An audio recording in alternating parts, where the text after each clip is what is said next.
Fala galera, professor Wagner do curso Agora Vai. Mais um exercício da SpaceX para você.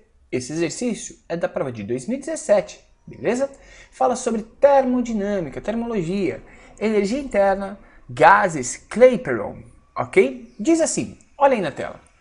Durante um experimento, um gás perfeito é comprimido adiabaticamente, sendo realizado sobre ele um trabalho de 800 joules. Em relação ao gás, ao final do processo, podemos afirmar que aconteceu o quê?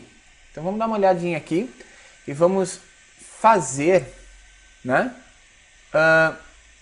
esse desenho aqui para a gente poder resolver para você e discutir esse problema. Beleza? A ideia não é só te dar a resolução pronta, mas discutir com você os conceitos envolvidos para que você consiga tirar lá bom proveito da sua prova, certo? Se você está curtindo a nossa sequência de vídeos, esse aqui já é o 5º vídeo que a gente está fazendo para você, dá um like aí e compartilha com seus amigos, tá? Se inscreva no canal, que a gente vai ajudar você a ingressar na SpaceX. Deixa nos comentários se está curtindo os vídeos, tranquilo? Gente, a gente tem aqui o êmbolo, certo? Tentei desenhar um êmbolo aqui, não sou muito bom de desenho, mas a gente tem lá os gasezinhos aqui. A gente está tendo exatamente esse problema, né? Foi isso aqui que foi descrito para a gente. E a gente vai fazer uma força aqui que vai comprimir adiabaticamente esse sistema. De acordo com a equação da primeira lei da termodinâmica, na primeira lei da termodinâmica, a gente tem a seguinte coisa. Ou melhor, a seguinte equação, né? A seguinte coisa ficou estranho.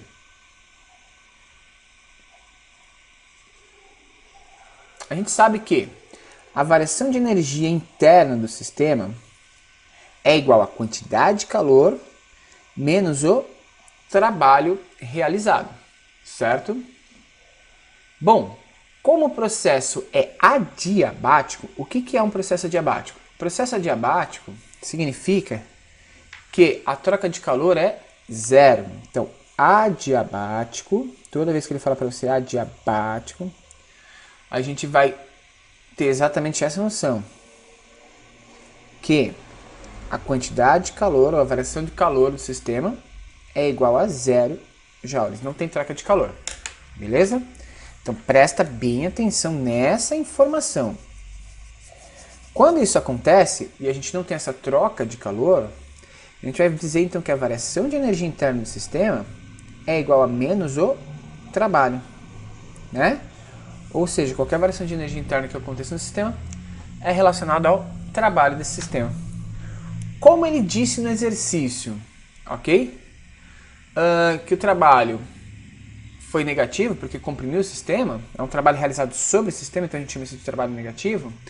A gente fala que a variação de energia interna desse sistema, ΔU, é igual a quanto? ΔU não é menos o trabalho, e o trabalho foi negativo. E ele disse lá pra gente lá em cima que o trabalho fora um trabalho de 800 joules, certo? Ele disse isso no problema pra gente. Ele falou, ó, sendo realizado sobre ele um trabalho. Toda vez que você ouvir essa palavra sobre ele, um trabalho, significa que o trabalho é negativo. Então a variação de energia interna é menos o trabalho. Então a variação de energia interna é menos 800 nesse caso, joules, certo? Logo, a variação de energia interna do sistema é de 800 joules. Tranquilo? Para os gases perfeitos, a gente tem uma outra equação interessante. Marquei aqui, ó. Nessa. Qual que é a outra equação interessante que a gente tem para esse tipo de gases perfeitos? Que a variação de energia interna de um gás é igual a 3 meios de N vezes R vezes T. Certo? Onde N é o número de mols desse sistema, R é a constante dos gases e T vem a ser a temperatura. Então a gente percebe que a variação de energia interna mexe diretamente com a temperatura do sistema. Se a gente tem uma variação de energia interna positiva, quer dizer que esse sistema sofre um aquecimento, certo? Então olha lá, como o trabalho está sendo realizado sobre o gás, ou seja, o mesmo está sendo comprimido, a variação de volume diminui. Quer dizer, o gás reduz seu volume, certo? Bom, se o gás reduzir o seu volume, o que vai acontecer, gente? Bom, lembra da equação de Kepler? Ó, vou colocar uma outra equação aqui. Kepler dizia que pressão vezes volume é igual a M vezes R vezes T. Por você, nunca rezei tanto, né? O que acontece aqui? O que está acontecendo nesse sistema? Vamos tentar isolar essa pressão aqui para ver como que vai relacionar esse elemento. A pressão vai ser nRT dividido por volume, certo? Olha que interessante. A temperatura aumenta, porque a energia interna aumenta. O volume diminui, né? Porque a gente está comprimindo o gás. Se a temperatura aumenta e o volume diminui, conclui-se o que então? Cara, quanto menor for esse elemento e quanto maior for esse elemento, eles vão relacionar com a pressão. Isso aqui é diretamente proporcional. Aumentou a temperatura, aumenta a pressão. E isso aqui é inversamente proporcional. Ou seja, se eu diminuir o volume, aumenta a pressão. Logo, eu tenho uma certeza inigualável, cara. Na primeira equação da variação de energia interna, eu sei que a temperatura aumenta. Temperatura aumenta. E nessa segunda equação da Kepler, a gente sabe que também a pressão aumenta. Então a gente tem essa conclusão do sistema, que nessa compressão adiabática a gente tem uma elevação tanto da pressão quanto da temperatura. Certo?